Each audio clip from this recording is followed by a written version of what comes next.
Okay, Sharon Bovat, Nissan outed me as a researcher for CIA Operatives Part 5, okay? And then I'm going to make more parts later. So basically, I was bullied, I was jailed 3 times, I whistleblew originally about women. Catherine Perez, Carlos Ghosn's mistress, pretty much told me that Nissan was going to go bankrupt if they didn't take this money, that women were being fired. I then told Carlos Tavares, he's the CEO of Peugeot now.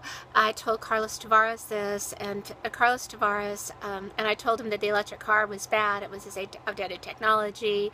Employees had told me this, and Carlos Ghosn wanted to blame the failure of the Leaf because Carlos Ghosn had taken money from all these countries, from Portugal, from Japan, from England, from France, from everybody, for the electric car, and they were supposed to build 500,000 electric cars a year, and Japan had the capacity to build 50,000 EVs a year alone just in that plant, and there was no need to build all these other facilities, and they took $1.4 billion from the US, and that money has never been audited. I have asked for audits, I've asked for investigations, and the fact is Nissan took it for false premise, and also they were using the technology from the 90s, from the California Air Resource Board days. Basically, Carlos Ghosn, his friends from Renault, Nissan, the spy, CIA connected cover company connected to our intelligence community, they took this outdated technology, they brought it back to life to sell it as a Main Street car that got 100 miles per gallon per charge, and they knew that it never did. It was only vetted for getting 73 miles per charge, and they told Congress it was 100. They told Congress they were going to do all this stuff. Nobody knows if they've ever paid the money back, but they do know that $1.4 billion was taken, and the collateral for that money was a taxpayer-backed IDB bond. It was not backed by Nissan Motors, okay? So Nissan had a very big vested interest in destroying me. Howard Baker and Baker Donaldson, the law firm that read my blogs the day I was arrested, okay? They read my blogs a long time before they ever got involved in the civil case. They were involved during the criminal. I got web stats to show who was reading my blogs. People, Solyndra read my blog 1,142 times. People at Solyndra, the bankrupt company, people in every green company that went bankrupt were reading my blogs. And they still took our money. People at Goldman Sachs read my blogs. People at Northrop Grumman read my blogs. People at Booz Allen Hamilton read my blogs. I got IP addresses from so many places.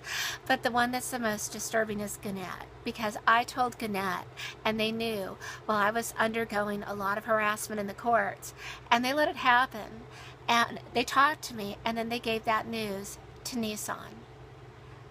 They had no intention of writing an article about massive fraud, $1.4 billion backed by a taxpayer-backed IDB bond. They had no intention of writing that the Leaf that was supposed to create 1,300 jobs wouldn't create it. They had no intention of talking about the technology being a failure. But they did suck all the information out of me and make it so I was bullied and harassed and terrorized. And I was terrorized at a greater level because people connected to Howard Baker, who have profited from years of cover-ups, from the whole Iran-Contra, from keeping these hostages for 144 days. And Bush H., to give him credit, he said, no, you are not going to be president. Okay, because Bush H. was pretty well connected with the CIA, and he did not want Howard Baker as president, and so that's kind of why Reagan got the job in the 80s. Because you know what, if George Bush were responsible for that whole operation and not people connected to Howard Baker, then Bush would have been president in 1980. But Reagan was the compromise, and Reagan is what people wanted, and then Bush was the VP. And Howard Baker was shut out, and he was pissed. And, oh, well, anyways, I got to have dinner. So when my mom, last story, my mom, she wanted me to get to know Feinstein because she wanted me to be this powerful woman. Oh, and when she took me to Harvard when I was like 12 or 13. She took me to Harvard because, and then she told me, she goes, if you get good grades, I'll make sure you get in here. And there was a way. And I now have packets of information, and I have new data to show that it probably is Robert Kennedy. And that's my bio dad. And basically what the CIA did was they got a lot of kids, what I was saying before.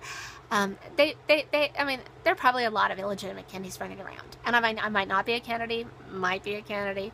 I was told by a presidential archive dude who met with me that I did not like. It's your long face, your eyes, my nose. Oh, my favorite was my horsey look.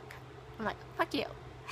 But basically, the Kennedys can never acknowledge me, and so I will take a DNA test, but I've been bullied before that if I took a DNA test, I'd be killed because it would prove, because my grandfather's connection with John McCone, that the CIA was complicit with the JFK assassination, because evidently Robert Kennedy in '64 was really angry, and that's why the CIA kept getting women to have sex with them, and I guess these illegitimate children were used as weapons against the Kennedys. And there was something that happened. I got a call. Anyways, long story short, they knew about the Arnold Schwarzenegger thing, and I can't even go there right now. But there's just been a lot of weird stuff about illegitimate children being used to bully politicians, and I know that that family should want nothing to do with me, and I don't blame them. But I do know that my life is scary and I need help. So if the only help I can get from that Kennedy family is for them to tell the CIA and Joe Kennedy's a congressman to look at the IGO thing that I sent them years ago.